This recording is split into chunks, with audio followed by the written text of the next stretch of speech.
We have just received new information, new data that confirms that a lot of the narratives sold to you that a soft landing would happen was in the end just a mirage. And in today's video, I'm going to be talking about how the recession has officially started and how the worst is yet to come. Make sure to join me and 10,000 other readers on my Substack strategy newsletter. Also, make sure to follow my friends on the platform as well. Guys, let's talk about the data and the facts that you already know, and then discuss more nuances among the data points. We already know that household debt is a major problem, a 16.9 trillion problem, that is. And if we look at the total debt balances, these charts, they convey that the debt situation is getting out of control. We have student loans, credit card debt, auto loans. All of these balances are soaring beyond the point of no control. Here is some additional data that I believe will convince you that a recession is coming in the foreseeable future. Look at this. Regardless of the Supreme Court of the United States decision, 25 million people will have to repay their student loans. And that's going to happen as soon as June. And we'll talk about that in just a second. If we take a look at the outstanding US student loan balance, the student loan market is now a $1.75 trillion issue for 43 million Americans. And that is substantial because we're talking about millions of borrowers having $20,000 to $40,000 in student loan debt with an average interest rate between 4% and 6%, depending on when you graduated from school.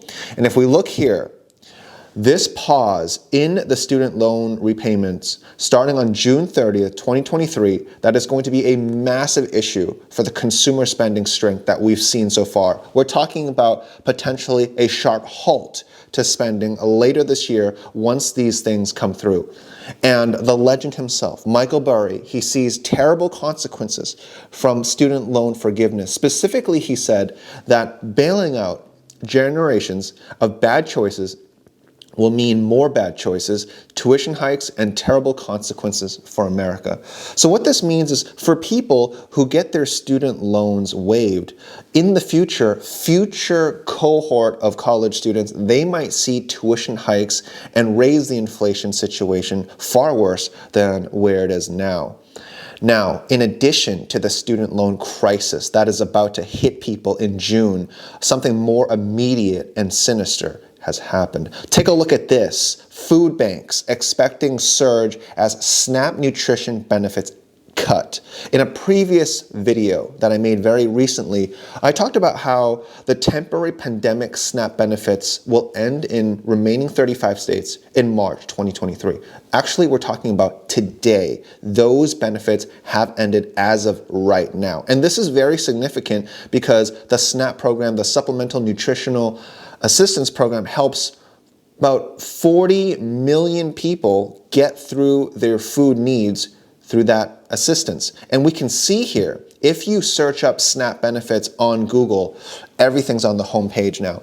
Pandemic SNAP benefits end for millions of Americans. Low-income families brace for the end of extra food stamps. And there's even a phrase being called for this situation called the hunger cliff that a lot of people will have to go through. So, as I mentioned previously, 12% of the US population will now have to start spending their limited remaining resources on food. And what does that mean? This means less money for other consumption. So when you add up, let's do the math, the SNAP recipients, okay, and the student loan borrowers, and of course assume some overlap in between these two groups, we're talking about potentially 70 to 80 million people, which is 1/4 of the USA, about to enter some serious hardship. We know that people have trouble paying back their student loans. We know that people have trouble paying for food because of the inflation situation. So this strong consumer consumption that we've seen for the last couple months,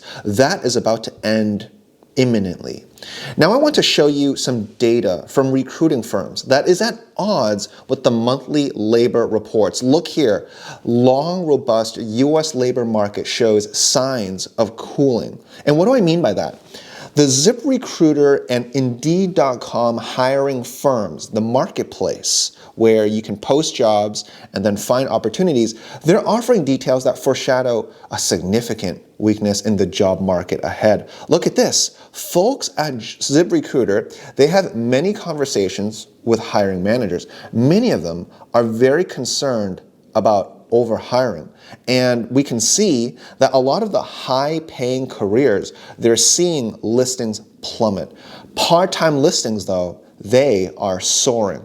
And if we dig beneath the data, that implies that there's a lot of caution in the job market that hasn't been signaled into the monthly government reports that we're seeing so far. Before we get worried, there's always things that you can do to shield yourself from a weakening job market. And that's where our sponsor, Shortform, comes in today. Now, one of the best things that you can do to take yourself to the next level is to read 1 hour every day outside of your niche. And that's where the partner of today's program comes in, Shortform. Investing is not only about understanding financial models and following the economy, but also understanding subjects like psychology and philosophy as well. To broaden out your knowledge, reading about other areas will give you an edge. As a busy professional or student, a resource like Shortform is simply amazing to help you read more. What Shortform can do is this: provide comprehensive coverage of all the key ideas clearly and simply explained, along with smart commentary and analysis. They cover a wide range of topics. This is valuable because it lets you read outside of your main niche. Instead of spending hours searching for articles from different sources, Shortform does some of the work for me, compiling information from reputable sources and providing a balanced and objective treatment of the topic. This allows me to stay informed and up to date on the latest economic trends and news without having to spend a ton of time searching for them myself. One of the things that I really like about Shortform is that it allows additional features such as audio guides so that you can listen and learn on the go, the ability to highlight and take notes, and even download PDF versions of the book guides. Plus, the content library is always growing, so new books are added all the time. If you're interested in getting access to thousands of book guides for the price of one book a month, take advantage of our special offer by joining Shortform through my special link provided or by clicking the link in the description below, and you'll get 5 days of unlimited access and an additional 20% discount on the annual subscription. Capitalize on this opportunity to save money and expand your knowledge. Thank you for watching, and thank you to Shortform for sponsoring today's video. Now let's get back to the video. We can see here from these charts that excess savings is likely to get consumed by year end. And this is an omen. Not only do we have a historically low personal savings rate, as we can see in the chart on the left, this excess savings built up from the pandemic, it's about to deplete. And with this trajectory, it's estimated that it will likely deplete by the end of this year, possibly into 2024. On top of this, there's a new issue that we need to pay attention to, and that is the subprime auto loan market. We can see here the American Car Center, ACC for short, they're closing for good. Why? Well, it's because a day after they pulled their $222 million bond sale from the market, they said in a note to employees that the firm was ceasing all operations and that all employees at the end of the business day were going to be terminated because the used car market is unwell. There's a seismic shift happening in the auto loan market right now, and it's that the US new vehicle market, it's becoming a luxury sector. Why is this important? It's because new car affordability, it's essentially at all-time lows. The number of cars sold at MSRPs over $60,000 is becoming a larger and larger part of the market. The affordable new vehicle car sector is becoming a smaller and smaller part of the market. And this will create issues down the line for a lot of consumers. Look here, car debt. It's piling up as more Americans owe thousands more than vehicles are worth. This is known as negative equity, where the value of your car is actually less than the value of the loan that you owe on it.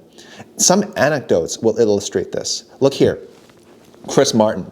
He wanted to buy a new car for his family.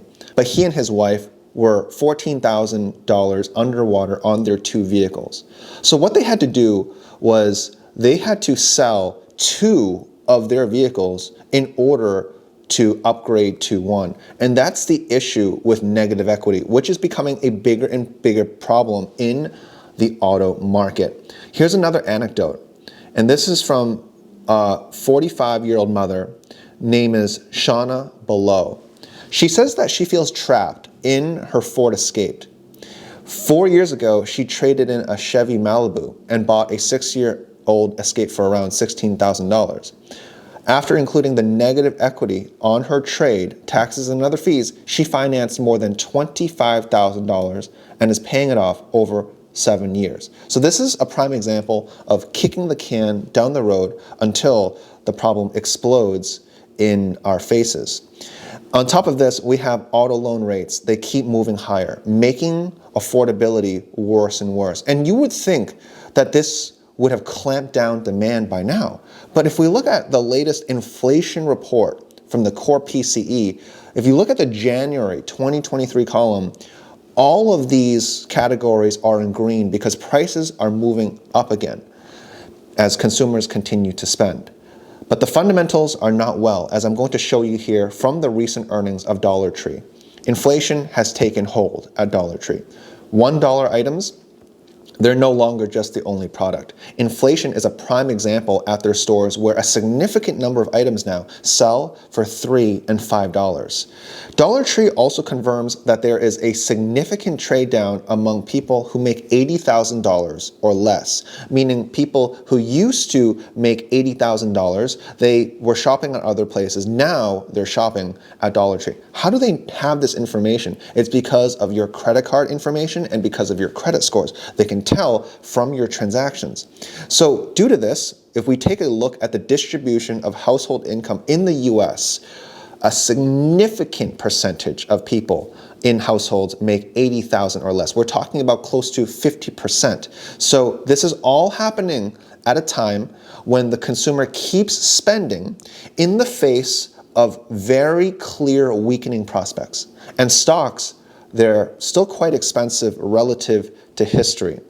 And as we progress through 2023, 2024, and 2025, there potentially will be a recalibration between what companies will get investors' attention. And I'm going to be really honing in and paying attention to what sectors and what companies those might be in my investment community. Now, there is some good news. And the good news is that a lot of you guys, a lot of people in general, they think that recession fears, they've fallen sharply. Now, I don't agree with this, but this is what the data says.